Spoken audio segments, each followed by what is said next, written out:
This represents slices of brain. And it's showing the left lower back pain. It's showing the activation of parts of the brain that occur when someone has chronic back pain. This was generated at a program for prevention in cognitive science at Columbia University, where I was a consultant. It showed that yes, pain is subjective, but that subjectivity can be objectively confirmed. The distinction between objective and subjective is dissolved in neuroscience.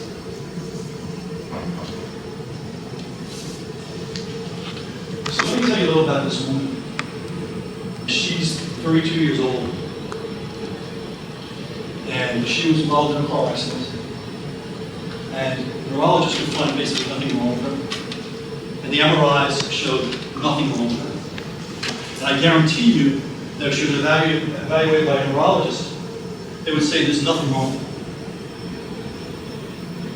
her. Oh, there were lots of things I felt that were wrong with her. And so that just wouldn't be obvious from talking, or the fact that she is competent in certain domains of her life. So I had her MRI evaluated by the biomedical imaging laboratory at the University of Pennsylvania. Not by a physician, but by an electrical engineer who specialized in neuroscience. And so what did they determine? They determined that this area of the brain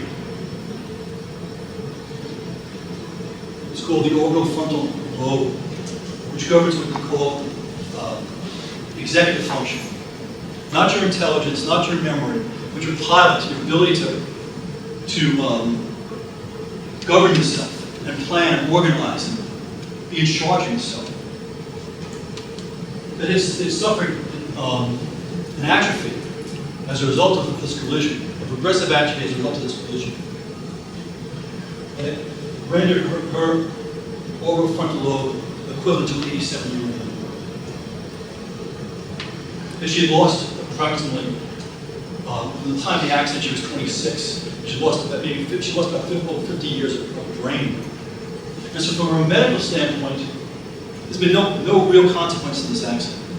But from a neuroscience standpoint, Rosa is on the precipice of a life catastrophe, and that life catastrophe is dementia.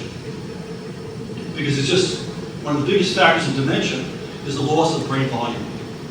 And she's at age 7 now. This gray represents gray matter. Gray matter represents the billions of brain cells, each one more powerful than the most powerful computer. It really does our thinking. And neurologists and radiologists and all physicians have learned about the brain from studying anatomy of the gray matter.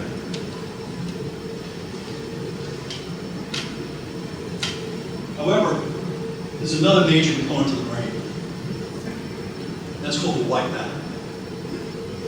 And the white matter is what connects all those brain cells to each other. It's all the telephone lines that permit the brain to communicate with each other. And so, until around 2003, 2004, there was no way of appreciating the importance of white matter, because white matter can only be visualized neuroradiologically, unless there was catastrophic damage. But in terms of the networks and cables that permit the brain to communicate with itself, that can never be seen.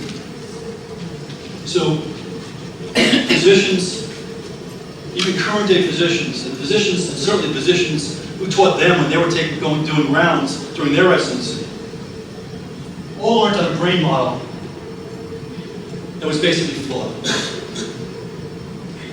The reason why that's important, really important,